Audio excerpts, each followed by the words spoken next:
Welcome to the Unspoken Files, where every story is darker than the last. If you crave horror, mysteries, and the unexplained, you just stepped into the unknown. Some stories keep you up at night, so make you question reality. But the ones we tell here, they stay with you long after the video ends. From haunted objects to eerie disappearances, from true encounters to the most chilling urban legends. We dive deep into the terrifying and the unexplainable. Are you ready to hear the stories that were never meant to be told? Then subscribe if you dare.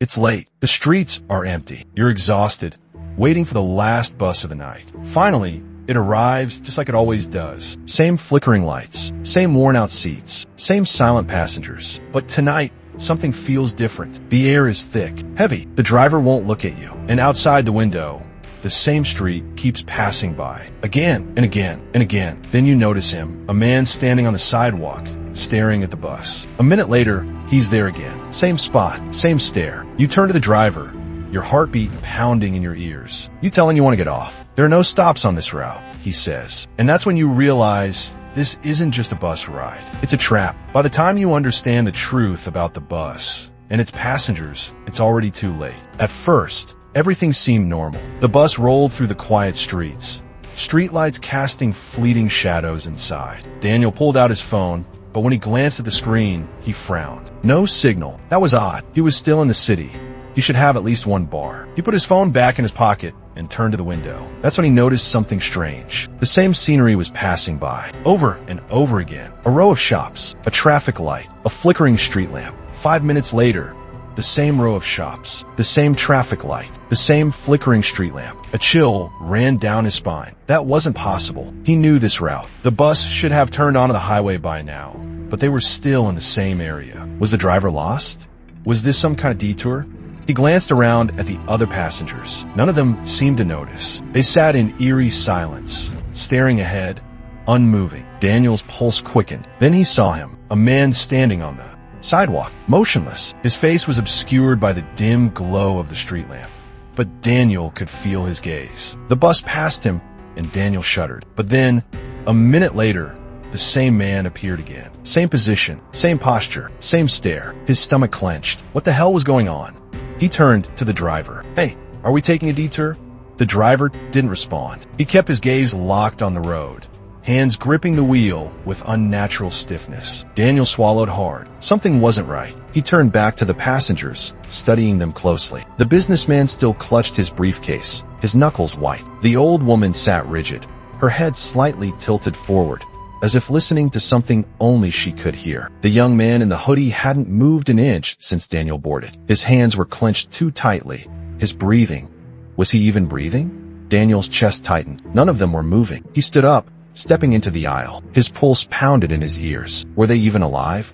Slowly, he reached toward the businessman, intending to shake his shoulder. Before he could make contact, the man's head snapped toward him. Daniel gasped, stumbling backward. The man's eyes were empty, hollow, black pits that swallowed all light. His lips curled into a slow, unnatural smile. The young man in the hoodie turned next, his neck twisting at an impossible angle. The old woman followed, her hood falling back to reveal a face that was too smooth, too featureless. Daniel's breath hitched. They weren't human. A voice crackled over the intercom. "Please remain seated." Daniel whirled toward the driver. "Stop the bus. I want to get off." The driver didn't even glance at him. The rearview mirror reflected only darkness where his face should be. Then, in a voice that sent ice through Daniel's veins, the driver finally spoke. "There are no stops on this route." Panic clawed at Daniel's throat. No stops. What did that mean? He ran to the doors and slammed his fists against them. "Let me out." The bus kept moving. Faster now. The world outside blurred. The passengers remained frozen, their hollow eyes locked on him. His chest heaved. He reached into his pocket for his phone. Maybe he could call for help. No signal. Desperation took hold. He turned back to the passengers, voice shaking. What is this? What's happening? None of them answered, but something did. A whisper. Right behind him. Daniel spun around. The air turned frigid. The aisle stretched longer than it should have. The overhead lights dimming. Shadows twisted along the walls. And then, the driver's face. Inches from his own. Daniel staggered backward, heart slamming against his ribs. The driver hadn't moved. His hands were still on the wheel. His body still faced forward. But his face was now staring at Daniel. A grin stretched too wide. Too many teeth. You've been on this bus before, Daniel. His mind reeled. That wasn't possible. He had never. Then it hit him. A memory. Faint. Buried deep. Like a dream slipping through his fingers. A bus ride, just like this one. The same seats, the same passengers, the same fear. And the last thing he remembered. The doors never opened. A deep, sinking horror filled him. His legs felt weak. No, this couldn't be real. He turned to the window. His seat was reflected in the glass. But something was wrong. It was empty. His breath caught. His hands shook. He turned back toward the driver, voice barely a whisper. Where is this bus going? The driver's cracked lips curled into a smile. Home. And as the bus disappeared down the empty street, the waiting passengers at the next stop never saw it come back. The next morning, a lone bus was found abandoned at the edge of town. Engine running, doors shut, no driver, no passengers, only an empty seat, waiting for the next traveler. You made it to the end, but are you sure you're alone? If you enjoy stories that keep you up at night, make sure to subscribe to the Unspoken Files, because the next story might just be about you. Subscribe to the Unspoken Files now, before it's too late.